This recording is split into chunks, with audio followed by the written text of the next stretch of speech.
Joshua 10:43 is a verse from the Old Testament of the Bible, situated in the book of Joshua. This verse, along with its surrounding context, is rich in historical, theological, and literary significance. To understand Joshua 10:43, it's essential to grasp the broader narrative of Joshua 10. This chapter is a pivotal part of the story of the Israelites, led by Joshua, conquering the Promised Land.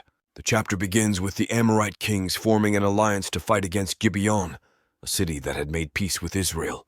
In response to Gibeon's plea for help, Joshua leads the Israelites in a surprise attack against these kings. The battle is notable for the miraculous event where God intervenes directly. At Joshua's request, God makes the sun stand still, extending the day so the Israelites can achieve victory. This divine intervention signifies God's support for Israel's cause and his active role in their conquests. The verse reads, "And Joshua returned, and all Israel with him, unto the camp to Gilgal."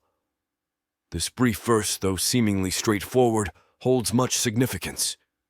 It marks the conclusion of a major battle, signaling a return to normalcy and stability after a period of intense conflict.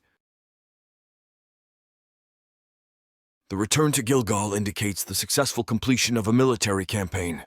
Gilgal was the Israelites' base camp and a strategic location for their military operations in the conquest of Canaan. Gilgal is also important for its religious significance. It was the first place the Israelites camped after crossing the Jordan River into the Promised Land, and where they renewed the covenant with God through circumcision and the Passover celebration.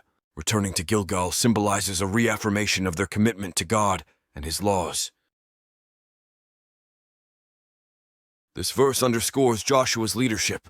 By returning to Gilgal, Joshua completes the task entrusted to him, showcasing his obedience to God's commands and his role as a capable military leader. The phrase, "and all Israel with him," highlights the unity of the Israelites under Joshua's leadership. It suggests a collective effort and success in their conquests, emphasizing the idea of Israel as a unified nation under God. Historically, this verse reflects the ancient Near Eastern practice of kings leading their armies back to their capitals or significant cities after victorious campaigns. It echoes the broader context of territorial expansion and warfare, common in that era. Joshua 10:43, though brief, encapsulates several key themes of the book of Joshua: divine intervention, leadership, unity, and the fulfillment of God's promises.